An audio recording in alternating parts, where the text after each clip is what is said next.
Double Fudge by Judy Blume. Chapter 1, The Miser. When my brother Fudge was 5, he discovered money in a big way. "Hey, Pete," he said one night as I was getting out of the shower. "How much would it cost to buy New York?"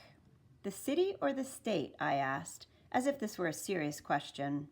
"Which is bigger?" "The state, but all the good stuff is in the city." People who don't live in the city might disagree, but I'm a city kind of guy. "We live in the city, right?" Fudge asked. He was sitting on the open toilet seat in his pajamas. "You're not doing anything, are you?" I asked as I toweled myself dry. "What do you mean, Pete?" "I mean, you're sitting on the toilet and you haven't pulled down your PJs. He swung his feet and started laughing. "Don't worry, Pete. Only Tootsie still poops in her pants."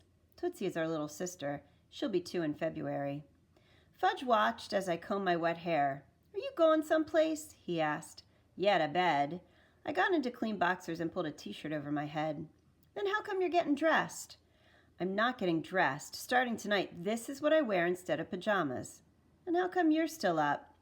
"I can't go to sleep until you tell me, Pete." "Tell you what?" "How much it would cost to buy New York City." "Well, the Dutch paid about $24 for it back in the 1600s. $24? His eyes opened wide. "That's all?" "Yeah, it was a real bargain, but don't get your hopes up. That's not what it would cost today, even if it were for sale, which it's not." "How do you know, Pete?" "Believe me, I know." "But how?" "Listen, Fudge, by the time you're 12, there's a lot of stuff you know, and you don't even know how you know it." He repeated my line. "There's a lot of stuff you know, and you don't even know how you know it." And then he laughed like crazy. "That's a tongue twister, Pete." "No, that's just the truth, Fudge." The next day he was at it again. In the elevator he asked Sheila Tubman, "How much money do you have, Sheila?" "That is not a polite question, Fudgy," she told him. "Nice people don't talk about their money, especially in these times."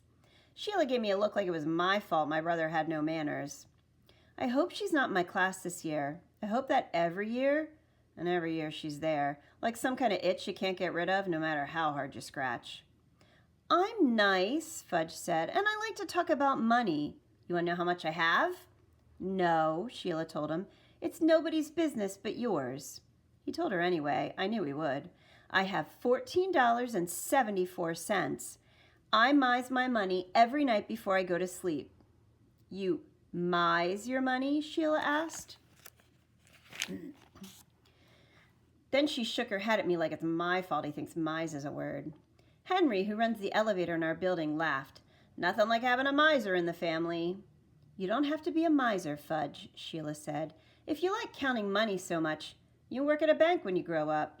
"Yeah," Fudge said. "I can work at a bank and mise my money all day long." Sheila sighed. "He doesn't get it," she said to me. "He's only 5, I reminded her. "Almost 6, he reminded me. And then he tugged Sheila's arm. "Hey, Sheila, you know how much the dude paid for New York City?" "The dude?" Sheila asked. "Is this some kind of joke?" "Not the dude," I told Fudge. "The Dutch."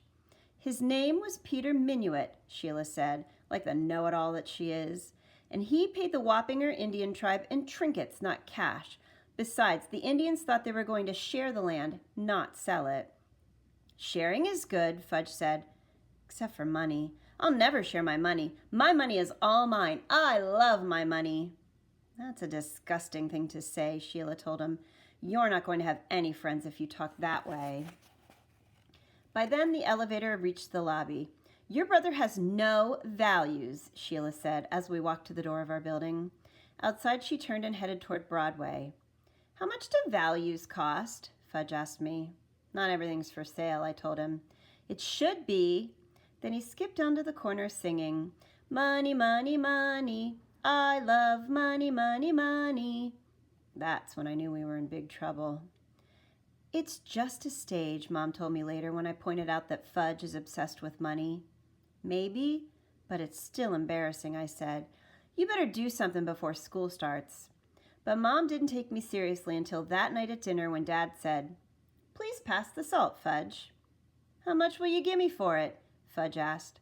The salt shaker was sitting right in front of him. "Excuse me," Dad said. "I'm asking for a favor, not hiring someone to do a job." "If you hire me, I'll pass the salt," Fudge said. "How about $1?" "How about nothing?" I said, reaching for the salt and passing it to Dad. "Hey, no fair, Pete," Fudge shouted. "He asked me, not you." "Thank you, Peter," Dad said as he and Mom shared a look. "I told you, didn't I?" I said to them. "I told you we have a big problem." "What's the problem?" Fudge asked. "You." "Food," Tootsie said from her baby seat as she threw a handful of rice across the table. "What's the difference between dollars and bucks?" Fudge asked the next morning at breakfast. He was drawing dollar signs all over the Cheerios box with a red marker. "Bucks is just another word for dollars," Mom told him, moving the cereal box out of his reach. "Nobody says bucks anymore," I said. "Where'd you hear about bucks?" "Grandma was reading me a story and the guy called his money bucks," Fudge said. "He had $5, and he thought that was a lot. Is that funny or what?" He shoveled a handful of dry Cheerios into his mouth, then washed them down with a swig of milk. He refuses to mix his cereal and milk in a bowl, like everyone else. $5 is nothing to sneeze at, Dad said, carrying Tootsie into the kitchen. "I remember saving for a model airplane that cost $4.95, and in those days, that was a lot." Dad set Tootsie in her baby seat and doled out some Cheerios for her. "Somebody's been decorating the cereal box," he said. "Yeah, the misers learned to draw dollar signs," I said. It wasn't long before the miser started making his own money. "Fudge bucks," he told us. "I'm going to make 100 million trillion of them." And just like that, the one box of markers and a pack of colored paper, he was on his way. "Soon I'll have enough fudge bucks to buy the whole world." "Why don't you start with something smaller?" I suggested. "You don't want to buy the whole world right off because then you won't have anything to look forward to."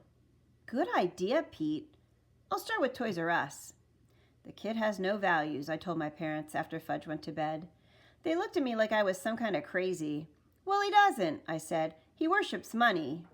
"I wouldn't go that far," Dad said. "It's not unusual for young children to want things." "I want things too," I reminded Dad, "but I don't go around obsessing about money." "It's just a phase," Mom said this time.